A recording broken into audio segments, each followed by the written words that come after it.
Welcome student, मैं हूं Tande sir technical channel में आपका स्वागत है। हिंदुस्तान एरोनॉटिक्स लिमिटेड के द्वारा रिसेंटली वैकेंसी जारी की गई है और ये HAL की जो वैकेंसी है डियर स्टूडेंट, यहाँ पर देखेंगे तो एडवर्टाइजमेंट नंबर यहाँ पर 2024 लिखा हुआ है। ठीक है, इसमें देखेंगे इंगेजमेंट आप personal and non executive cadre हाल, और ये कोरापुट डिवीज़न के लिए निकाली गई है। द टेन्यू बेसिस पे है 2 साल 4 ईयर के लिए। और इस वैकेंसी के लिए देखेंगे तो HAL के द्वारा कुछ उसके क्राइटेरिया को यहाँ पर शो किया गया है। ठीक है, तो हिंदुस्तान एरोनॉटिक्स लिमिटेड जो है ये भारत सरकार की जो है एरोनॉटिक्स कंपनी है और इसमें अलग अलग ट्रेड वालों के लिए अलग अलग वैकेंसी जारी की गई है। जैसे कि ITI ट्रेड में आप देखेंगे तो ITI ट्रेड के जो कोई कैंडिडेट होंगे उनके लिए वैकेंसी यहाँ पर रिसेंटली जारी की गई है। तो डिटेल आप पोस्ट रिजर्वेशन एसेंशियल क्वालिफिकेशन में देखेंगे तो ऑपरेटर एंड टेक्नीशियन की पोस्ट निकली है, जिसमें से ऑपरेटर वेल्डिंग की पोस्ट निकली है। इसमें इसका जो पे स्केल है C5 है और इसमें टोटल 27 पोस्ट यहाँ पर डिक्लेयर की गई, जिसमें IT वाले कैंडिडेट जिसे NTC ITI in welding gas and electric trade के लिए और NSE national apprentice certificate in welding gas and electric trade के लिए, तो ये क्वालिफिकेशन यहाँ पर एसेंशियल दिया हुआ है। उसके बाद direct NSE national apprenticeship certificate in welding gas and electric trade के लिए विदाउट ITI वाले कैंडिडेट के लिए वैकेंसी जारी की गई है। UR की 10 पोस्ट है, OBC की 5 है, SC की 4, इसमें ST की 5 है, EWS की 2 पोस्ट यहाँ पर डिक्लेयर की गई है।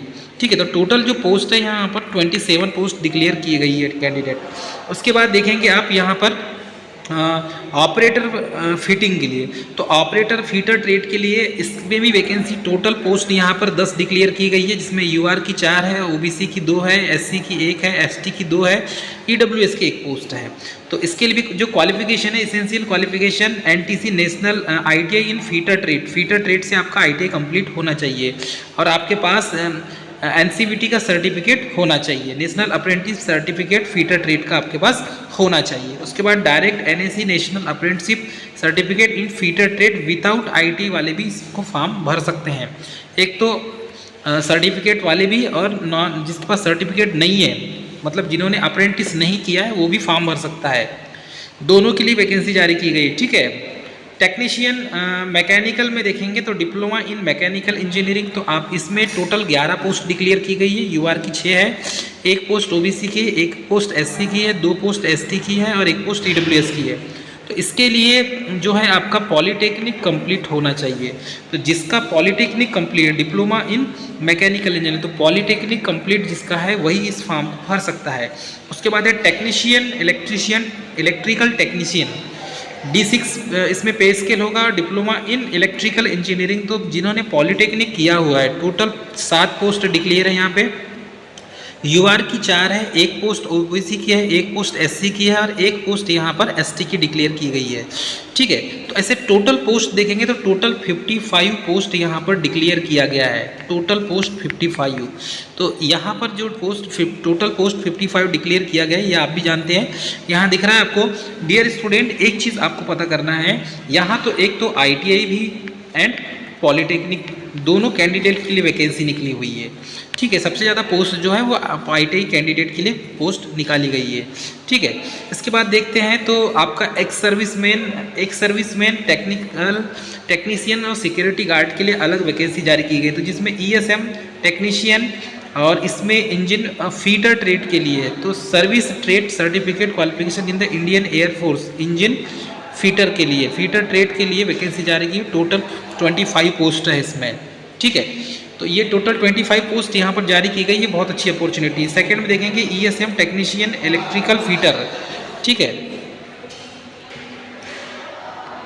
उसके बाद देखेंगे यहाँ पर ESM टेक्नीशियन इलेक्ट्रिकल फीटर के लिए, तो इसमें भी service trade certificate qualification in the Indian air force electrical fitter trade equivalent of diploma in electrical engineering, तो जिसके पास पॉलीटेक्निक है वो इस फॉर्म को भर सकता है। और इसकी जो टोटल पोस्ट डिक्लेयर की गई है यहाँ पे 6 पोस्ट डिक्लेयर की गई है डियर स्टूडेंट।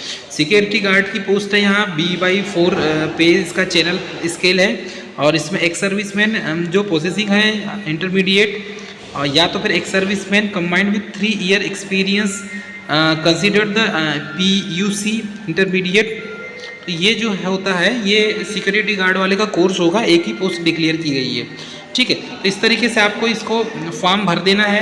यहाँ पर वेल्डर के लिए है, फीटर के लिए, टेक्नीशियन मैकेनिकल के लिए, टेक्नीशियन इलेक्ट्रिकल के लिए, टेक्नीशियन इंजन फीटर के लिए है, इंजन फीटर मतलब फीटर ट्रेड के लिए, इलेक्ट्रिकल फीटर के लिए तो इसमें इलेक्ट्रिकल मांग है, और सिक्योरिटी गार्ड के लिए पोस्ट निकली हुई है, ठीक है। क्वालिफिकेशन की बात करें तो आपके पास क्या होना चाहिए, ITI का सर्टिफिकेट होना चाहिए, डिप्लोमा इन इलेक्ट्रिकल इंजीनियरिंग जिसका है, जिस पोस्ट के लिए ITI वाले पोस्ट के लिए ITI का सर्टिफिकेट होना चाहिए आपके पास, ITI पास होना चाहिए, और डिप्लोमा के लिए पॉलिटेक्निक आपका पास होना चाहिए, ठीक है। ये दो चीज़ यहाँ पर मांगा गया है। उसके बाद देखेंगे तो फुल टाइम कोर्स होना चाहिए, और आपके पास एक जो क्वालिफिकेशन है आपका वो उसके अकॉर्डिंग होना चाहिए। पार्ट टाइम वालों के लिए इसमें नॉट एलिजिबल बोल दिया गया है, ठीक है।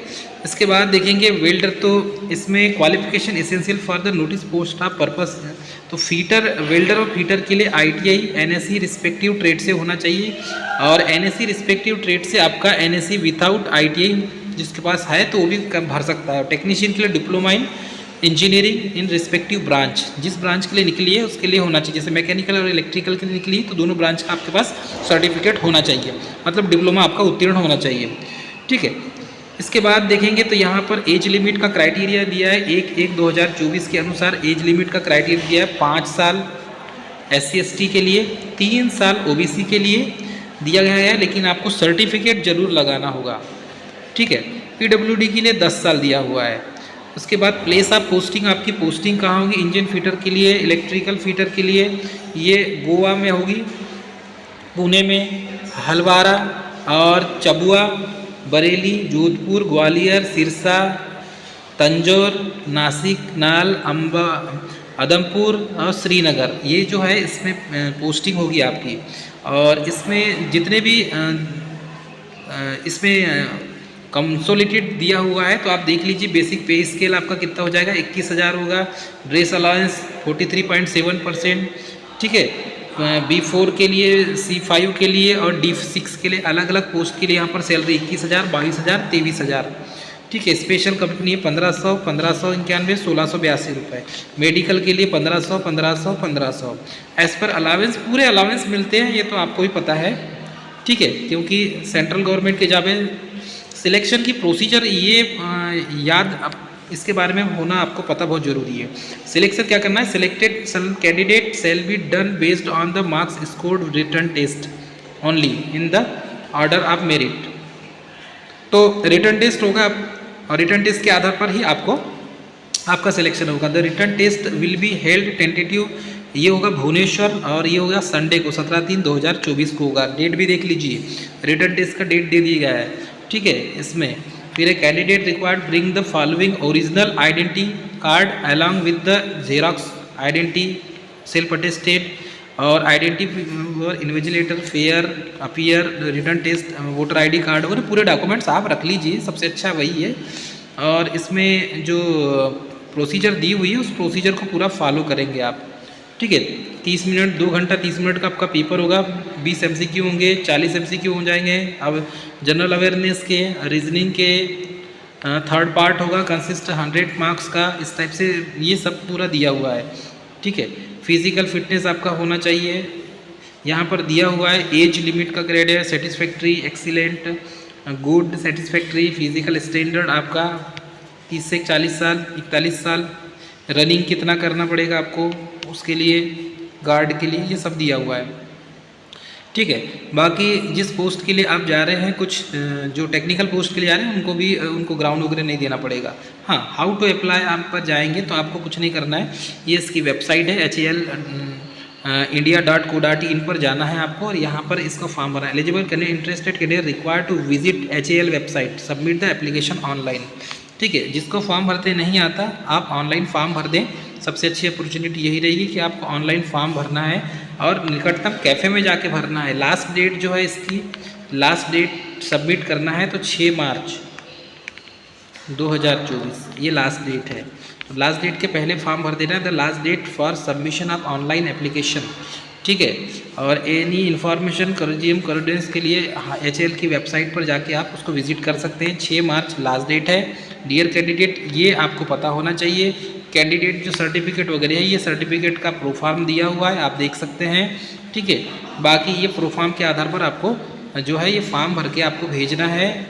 बाकी सारी इन्फॉर्मेशन के लिए इस टेलीग्राम चैनल में जाके आप हमारे इस PDF को डाउनलोड कर लें और वहाँ से पूरा फॉर्मेट को अच्छे से पढ़ लें, उसके बाद ही फॉर्म भरें।